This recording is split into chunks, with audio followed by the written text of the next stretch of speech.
Our first presentation is from Tim Bajitsky from HW Links. Good. Hello, Tim. Okay, as Richard just said, my name is Tim Bajitsky. I'm Project Officer with a charity called HealthWatch Lincolnshire, which formed out of the original HealthWatch Lincolnshire contract, which we still deliver on behalf of Lincolnshire County Council. Next slide, please. HealthWatch Lincolnshire was founded in 2013 on the back of a couple of major health crises, one in mid-Staffordshire, where people died unnecessarily in hospital, and some of you may remember Winterbourne View, where people with learning disabilities were being abused rather than cared for, and the government, I think, they didn't want any more of that, so HealthWatch was born, and we set up, and it's a national network of, I think it was originally about 152 HealthWatch, but some subsequently on contract renewal, some have merged. Nottinghamshire, for instance, had two. They've now merged into one, and that's happened in other parts of the country as well. Here in Lincolnshire, we are, it is our sole function as a health watch, whereas in other areas it may be combined with part of another that was an existing charity. I know up in Barnsley, it's Voluntary Action Barnsley, manage the health watch contract, but here in Cambridge and Peterborough, we are independent organisations. We have, since we've been HW Links, we have introduced a health watch steering group to manage the overall day-to-day running and guidance of the work we do. So we decide what we can look at, what we will investigate, and what might not be a current priority. But obviously, we're hearing on a day-to-day basis from individual service users, patients, call them what you like, about services, some complimentary, some not so, and that sort of formulates the action that we take. Yeah, so it's and obviously we were also an information signposting service. Yeah, move on to the next slide now, Richard, please. We're a signposting service. I'll take point 2 first. Information signposting service. So all the organisations that you'll hear from today, so LCVS, part of social prescribing, Evergreen Care Trust, and many more throughout the county and beyond, will feature in on our database of organisations who can support people. It's about influencing, so what people tell us gets reported back into that service provider, whether that be the hospital trust, ULHT, Peterborough and Cambridgeshire, what's called North West Anglia Trust that run Peterborough and Stamford hospitals, the county council who provide social care in its various forms. All that information all the information we receive gets fed into those groups on a monthly basis, and of course the CCG. They get monthly reports. Myself as project officer also looks at specific issues. For instance, I've just finished a big piece of work around stroke and stroke care. That's hospital care and aftercare, involving from the minute you pick up the phone to dial 999 or get taken to A&E, to what happened 3, 6 and 12 months down the line. Also looking at an influencing role, currently looking at what we call quality accounts. So all the service providers, all the hospital trusts in Lincolnshire have to do a quality account, what you or I might call an annual report. And we just learn, and they say what their priorities are, and report back on how they feel they've met those priorities. So we're just reviewing that alongside what people are telling us. Some of it is quite positive, and I have to stress a lot of what we get is quite positive. We don't only deal with negatives. A lot of what we get is quite positive. And so, as I said, we're just reviewing the quality accounts with a view to providing feedback as to where we are that way through the year. And hopefully, fingers crossed, just coming out of COVID. Obviously, everything that's happened in the last year has been severely impacted, as we all have been. Then we also do a watchdog role as well, which is, you know, sort of all the work we've done from the quality accounts, from the individual responses we get back from our monthly reports. We can provide a watchdog role, which we can go back 6 months, 12 months down the line and say, in 2020, you said you're going to do this. Has it happened? Or we've got evidence that it hasn't happened. So why hasn't it happened? And basically try to they're providing. Got a small staff team. We do actually have, obviously working from home at the moment. We do actually have an office based in Swineshead that we use ordinarily. That might be changing, obviously, or current. If I could just work my way through it, it starts off with the board of trustees across the top, who are the volunteers of the organisation, which is what gives us the charitable status. And then you get the HealthWatch steering group below that. Then we have a small staff team, which comprises the chief executive officer, a development manager, the HealthWatch contract coordinator, the information signposting officer, an engagement officer who will go out and talk to all the groups and organisations. So if you need somebody, if you're part of a group, whether it's the one you work for or part of a group on the outside of work, and you want speakers, especially if we ever get back to face, but we can do it by Zoom if groups are still meeting, or Teams. Our engagement officer can come and give you a chat. Would have been her today, to be fair, but she's on leave. So you've dragged me across. As I say, I'm project officer, so my work is more focused on specific pieces of work. We have a project support officer who's currently working on something called the Citizens Panel, working with the CCG on the Citizens Panel. A volunteer officer who coordinates and takes great care of the volunteers. And then obviously the admin support in the office. And we've got something like, I think it's 35 active volunteers in the organisation. So so the volunteer officer's got a work cut quite significantly, but keeps it all together quite well. So what do we mean by engagement? First of all, it's about making sure that people using health and care services and the public at large, the 80,000 people or whatever, 800,000 rather, people that live in Lincolnshire or whatever the current figure is, that making sure that people are aware of us, they know who we are, they know what we can do, and they know how we can help them. But beyond that, it's about working with others. That's other organisations, whether that's Age UK, a charity called Everyone, the Stroke Association.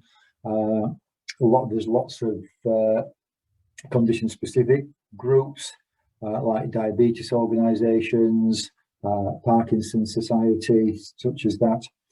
So we work with anyone and everything.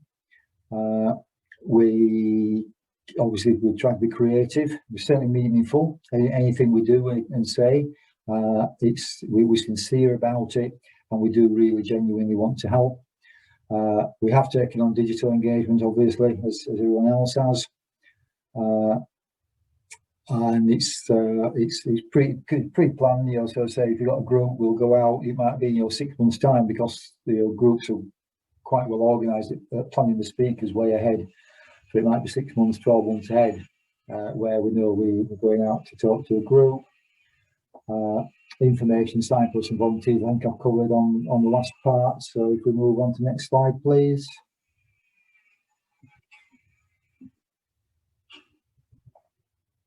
A little bit more about information signposting.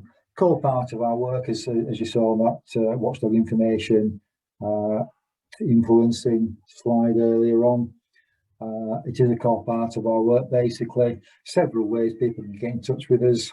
Most obvious one, obviously, by telephone. Just pick up the phone and give us a ring. and talk to usually a lady called Julie, is the key person that does most of that work. But in non-COVID times, you'll see our usually volunteers, occasionally staff, out in hospital departments, doctors' surgeries, any events that might be around. If we get invited to other people's events, things like that, we will generally have somebody out there getting feedback, raising awareness, things like that. It's individuals obviously getting independent. I think the key factor for us, and one of our main reasons for being, is that we are independent. So we're not part of the, well, I guess we are part of the system because we're funded in that way. But apart from that, we are independent, and we do occasionally have to bite the hand that feeds us. So our funding comes from the county council, and occasionally we hear not so positive things about social care. So we do have to feed that information back and get the response in the same way we do for everything else. And as I said, the promotion side of it, making sure people are aware of what assistance we can provide. Next slide, please, Richard.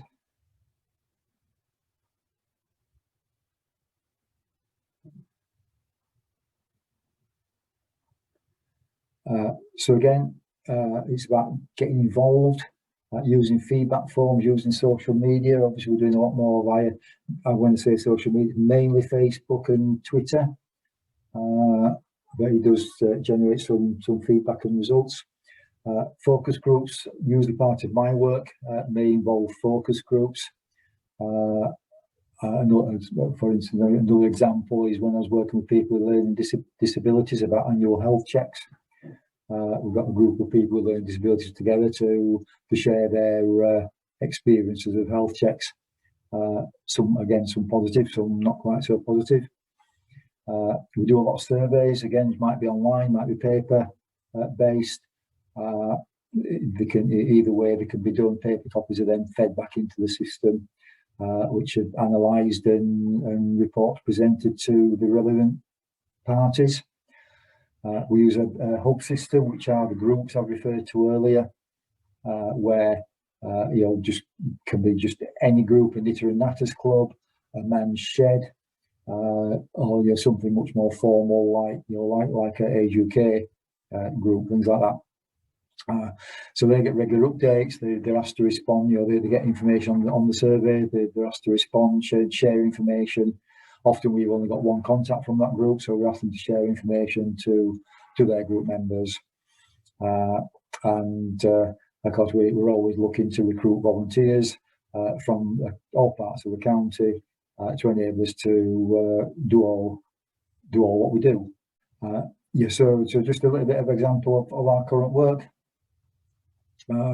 We did, when COVID started, on the back of a national campaign from HealthWatch England, we did a series of surveys, short, sharp surveys about how people were feeling. 1 year on, obviously different questions, because lots of worry and concerns about this new virus and being locked down for the first time ever. So questions are slightly different, but it'd be interesting to compare and contrast the results from both surveys. Watchdog, I've mentioned both stroke project and quality accounts. Citizens panel, as I say, one of my colleagues are working with CQC, and what that involves is people signing up so that CQC have got a group of people. They're looking for up to 1,000 people, so they can share their with a survey, their questions, proposed changes to CQC. In case you're not aware, Care Quality Committee, CCG, sorry, Citizens Panel is CCG, the people who fund all the services in Lincolnshire, so they don't necessarily provide it, but they commission most of the services, and therefore we're working with them if they're proposing closing services down, introducing new services, making changes. You can join the citizens panel and personally trying to influence what happens. CQC, of course, is the Care Quality Commission, who are doing a piece of work because we all care, looking specifically at the more vulnerable people, so people with learning disabilities, people with severe mental health problems, people with physical disabilities, people with sensory impairments, looking at those sort of groups of people, and trying to, and to be fair to them, trying to get some positive stories. This isn't about, you know, oh, it didn't work for me because this happened and that. It's looking at some of the positive stories, and as I said earlier, a lot of what we hear and receive is positive. So, you know, so there's a lot of work we can do around that. And then another one from the CCG, Living with a Beyond Cancer, where we've again done surveys or spoke face to face or telephone conversations with patients who've been diagnosed with cancer, gone through whatever treatments they've gone through, and are now come out the other end basically, and but still living with the fear. So that was just an example of some of the project. We obviously got far more than that going on, but just to give you a taster for the sort of things we can be involved with. Ultimately, it's anything health and social care. So it's all the hospitals in Lincolnshire and beyond. And I've already mentioned Peter and Stanford hospitals, but a lot of patients from Lincolnshire go way beyond that, down to London occasionally, but regularly Nottingham, Leicester, Sheffield, depending where you live, and Grimsby if you're in the north of the county. And so our criteria basically is, if you live in Lincolnshire, tell us about the service wherever part of the country the service was. And so we have direct links into the Lincolnshire-based services, and then we'll work with the other health watchers beyond outside the county. So if you want to get in touch with us, there's an email and a website, and a telephone number. And so we are still answering the phone. One thing that happened during lockdown, we've got these brand new phone systems, so even though we're on mobiles, we're all connected into each other. We can transfer calls from one to the other, so if you end up with the wrong person, a call can be transferred. So in the same way as we would if we sat at our desks in the office. So that's it from me, unless there are any questions. Thank you for listening, and I'll hand you back to Richard. Thank you for your presentation, Tim. That was great.